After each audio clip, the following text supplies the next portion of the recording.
it's funny, I kind of got nervous that I didn't feel very anxious. And then I realized what I needed to talk about.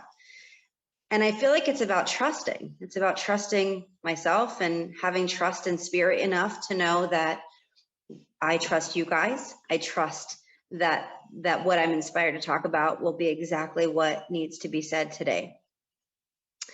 And I start to talk about trust, and I start to think about, isn't life all about trust? Every bit of it. We have very little control. As much as we hold on to things, and as much as we think that we might have control, or we're truly picking our rights and lefts and ups and downs, we are inspired. We have free will. We can choose the things that we want to do in life. But I feel like there's a bigger plan. If you allow and you kind of fall into trust and really, truly trusting the process and the story of your life, it's pretty amazing to watch it unfold. When you really come from a place of trust and you let go and you let the roller coaster kind of go the way it needs to go, and you enjoy the ride, you enjoy the scenery, rather than trying to grab and hold and maneuver the roller coaster, you're actually enjoying that process. You're feeling the wind, you're feeling the seasons of your life. You're recognizing that there's beauty in every season. There's beauty in everything that you see and you experience, even the really hard times, and sometimes even more so the hard times. They leave a big impact on our life, and they help to shape and guide our life in the way that we are developing and kind of that unfoldment process in that story. And without all those shades and colors and experiences in life, your story would be the experience would be pretty hard. It would be pretty unbearable. I think that in every hard thing, when you learn to trust every opportunity you get and you release, you realize that every storm runs out of rain and everything ends up okay. Even the hardest things in your life, the hardest things you go through, if you think about it, you get through every one of them.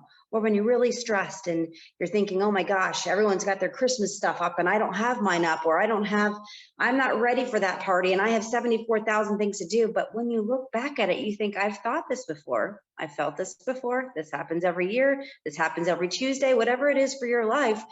And guess what? It comes and it goes, and it all ends up okay. Whether you have a giant tree or a twig of a tree, it all works out. And I feel like the beauty of it is kind of your perspective.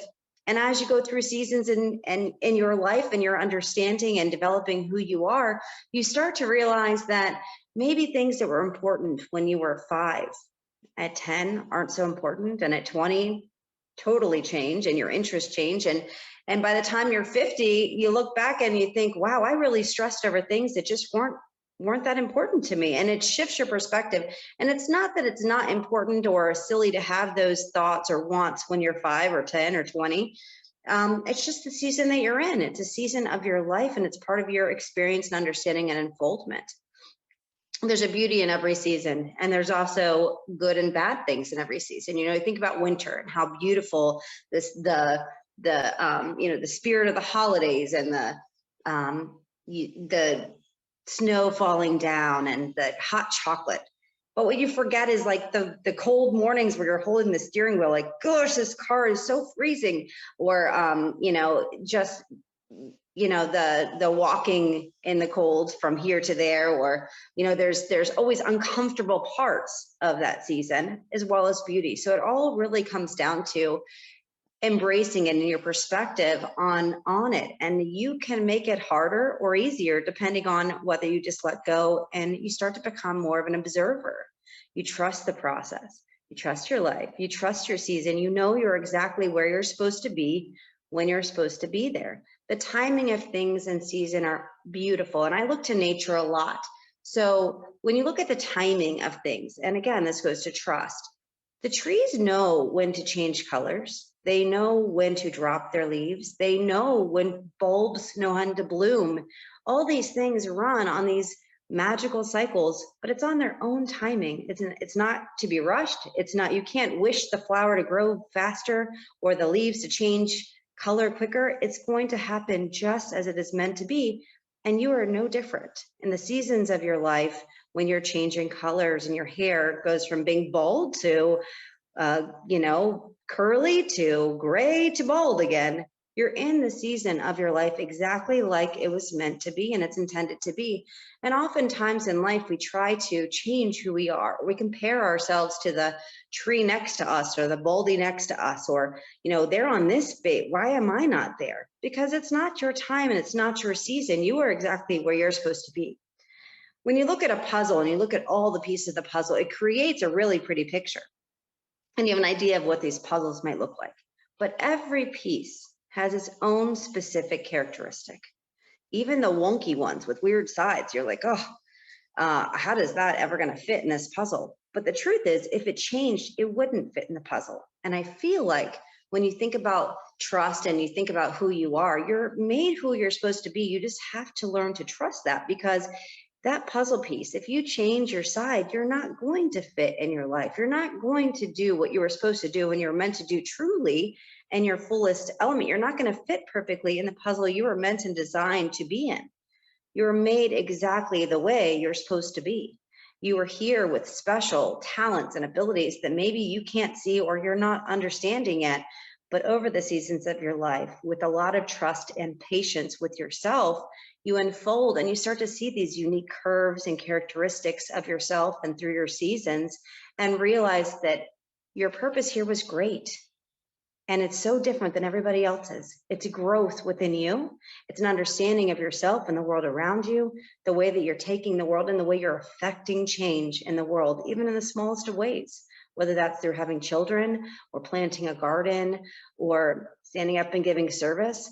It really comes down to the allowance and the trust for you to be exactly who you were meant to be, and trusting that you are who you have all the characteristics of who you need to be already. You don't need to find that.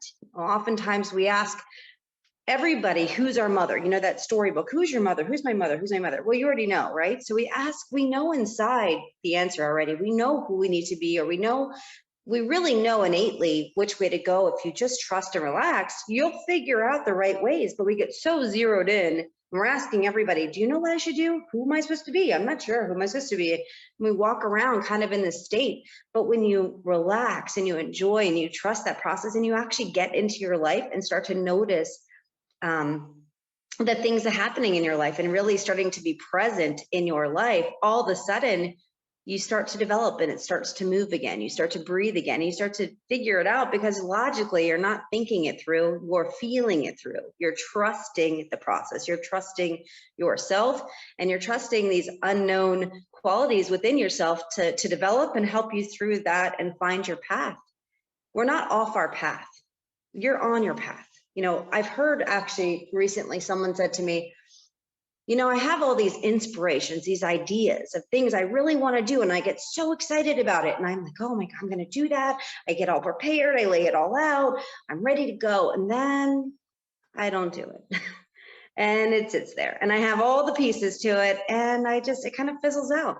And what occurred to me is that inspiration is fleeting, right? But we're inspired you're inspired to do that for a reason. And if you allow, that inspiration will come back again and again if you're supposed to do it in a different way and you're already prepared. The key or the trick of it is to trust the inspiration, but also know to trust yourself, because the inspiration is not going to carry you through the gaps, through the gullies. It's consistency. It's a decision to say, this is what I want and this is who I'm choosing to be. And it's a test of self, and it's a test when you get into that uncomfortable place or doing something you haven't done, or it's really those in-between inspired thinking, or that bolt of, I'm gonna write a book.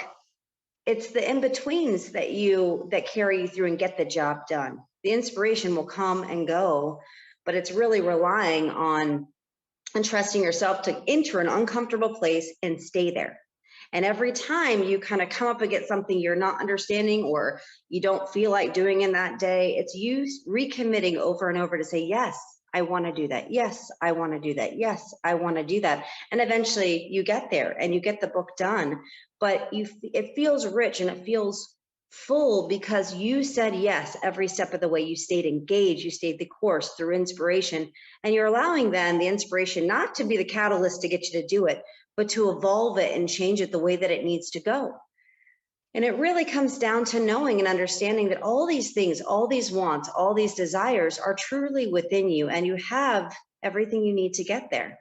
You just have to decide to do it, and you have to keep recommitting to yourself and to, to the process, and believing that if you have an idea, you can make that happen. You can make it real. I truly believe if you can imagine it and you can see it, the more clearly you can feel it and see it as if you're in that time and moment and space, it can absolutely become your reality. You just have to believe, and you have to keep recommitting over and over and over. Yes, I want this. Yes, I want this. Yes, I want this.